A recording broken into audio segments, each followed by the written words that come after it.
sales is the most lucrative skill in the world, period. The problem is most sales advice out there today is outdated, cheesy, and can even keep you from getting the deals that can make all the difference in your career. This is the No BS Sales School, a podcast for entrepreneurs and salespeople who want to master the skill of selling without all the BS. Welcome to the No BS Sales School podcast. I'm your host, Walker McKay. Today, we're going to continue with number 9 in a series of how to sell the No BS way. If you haven't already, go ahead to the Apple Podcast homepage and sign or give me a review. Write something about what you think about the podcast. It really helps. We get a lot of response. The more I get, the sooner I get to 100, the better. And they'll share the podcast with more people so we can help. You can help me with my crusade to have there be 50% fewer crappy salespeople by the time I retire in 10 or 15 years or so. We'll see. So today, number 9, we're going to talk about closing. How do you close? And in our process, it's a lot different than perhaps what you've known before, because here at the No BS Sales School, we close before we present. That's right. We close before we show our prospect what our solution would be. That sounds weird, Walker. How the hell do you do that? Is what I'm sure you're thinking. Right? Well, let me show you. Because what we're closing for is not for a purchase. Right? That comes later. That happens more organically. What we're closing for is a decision, yes or no. We're getting the prospect to agree one more time before we give away our information, before we give away our everything that we have, right, which the prospect could eventually use against us. Before we do that, I want to get a confirmation that we're going to get a yes or a no. And this makes some people nervous because they're like, oh, I don't be pushy. You're not being pushy. Never want you to be pushy. What I want you to think about is you should be calling on decision makers, and they should be able to make a decision, right? That's their job.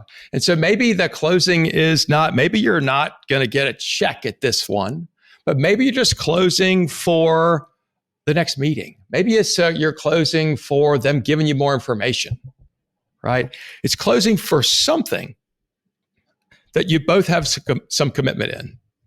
So I created this process called the 5 C's of closing. And here they are. I'm just going to list them for you, first of all. Number 1 is condense. Number 2 is confirm. Number 3 is commit. Number 4 is closing agreement. And number 5 is, once again, confirm. So let's talk about what those things mean. First one is condense. So, right, we've just gone through, I guess, the first 6 steps maybe of the process. Number 1 was pre-call plan. Number 2 was manage expectations. Number 3 was understand your prospect situation. Number 4 was disqualification, right? Which is finding out, do they have pain? Do they have a budget? What's their decision-making process? So I guess this is number 5, not number 6, as I mentioned. So it's number 5 in the process. So what we want to do, the first step is confirm. So confirm what you've heard them tell you. Might sound like this. So can I tell you what I think I've heard you tell me? You said you had problems with A, problems with B, problems with C. You said that the consequences of those things were X and that the personal impacts on you were Y. Might sound like this. You said that you're having high turnover and that has been very expensive, and your HR department is going crazy trying to find the right people, and you're spending a ton of money to keep them there. You said if you don't get this fixed, it could eat away all of your profits, and you're not sure it's worth working anymore, right? Personal impacts. You said you had a budget of about, let's make this up, $30,000 to fix the problem, and you said that you were the decision maker. You wanted to make a decision today or the next couple of days, that you were going to need to see, just kind of an outline of what it is we would do to help. And that at the end of that, you'd be comfortable making a decision. Did I get that about right? right? So there's condense. Take what they told you, use their words, use their language back at them so that you can show them that you listened, that you paid a daggum attention. By the way, you can use this condense thing throughout your sales call. It's a great tool to make sure you're still on the same page as your prospect. It also shows, it's a reminder to them and to you that you're listening, that you're paying attention, which is huge in building trust. So condense and then confirm, which is a really hard one. Hey, did I get that about right? Or what did I miss? And look for whatever else it is. If they say, oh, there's this too, then you can repeat that back to them, right? The next step is committed. And so what I want to ask then is, hey, tell me something. How committed are you to fix this problem, these problems, somewhere in the near future? Not necessarily with me, but how committed are you to fix them somewhere? Here's what we know. If they're not committed, they ain't gonna fix it. When do you want to know that? Before or after you give away your information? I want to know before, because I'm not going to give it away if they're not committed to fix the problem, right? I'm not asking them to commit to me at this point, but I'm asking them how committed they are to fix the problem somewhere. And then the last one is closing agreement. We're just going to restate basically what we stated at the beginning of our meeting when we were managing expectations.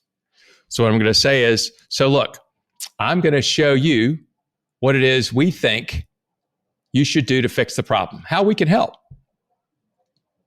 If I'm okay doing that and answering any questions that you have, would you be okay telling me whether or not you want to move forward?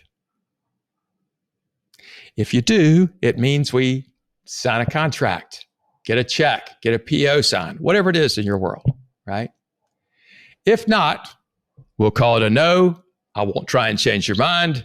We'll be good to go. You be okay with that, right? No pressure at all. So let's go back through that closing agreement one more time. Let's do this. I'm going to show you what I think or what we think you should do to solve the problem and how we can help. I'll go over in as much detail as you want me to. Answer any questions that you have. If I'm okay doing that, will you be okay telling me whether or not you want to move forward after we're done? If you do, it means we're signing a contract or a PO, or you give me a check, whatever the steps are in your business. If you don't, just say no thanks. You won't hurt my feelings. I won't even try and change your mind.